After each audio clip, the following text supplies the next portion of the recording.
ઉનાળાના પગલે જિલ્લામાં પશુ પક્ષીઓની હાલત દયનીય. ભૌતિક સુખો પાછળ દોડી રહેલો માનવી કુદરતના સાનિધ્યથી દૂર થયો છે. ડભોઈ તાલુકા ગામડાઓમાં આવેલા ચબુતરા શોભાના ગાંઠિયાસમાં.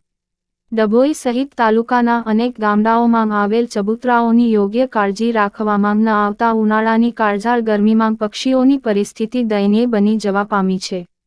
ત્યારે આ બાબતને ધ્યાનમાં લઈ આવા ચબુતરામાં અનાજ, પાણી મૂકવાની સુવિધા શરૂ કરાય તે જરૂરી છે. વર્ષો પહેલાં પશુ પક્ષીઓને ચણ અને પાણી મળી રહે તેવા આશયથી ચબુતરાઓની જાળવણી થતી અને તેમાં રોજેરોજ અનાજના દાણા પાણી મૂકવામાં આવતું હતું. આવા ચબુતરાઓ એક સ્તંભની ઉપર બનાવવામાં આવતા હતા, જેનાથી નાના પક્ષી પંખીઓને બીજા મોટા પ્રાણીઓથી સુરક્ષા મળી રહેતી હતી. પણ reporter Fazal Razak Khatri, GPK news.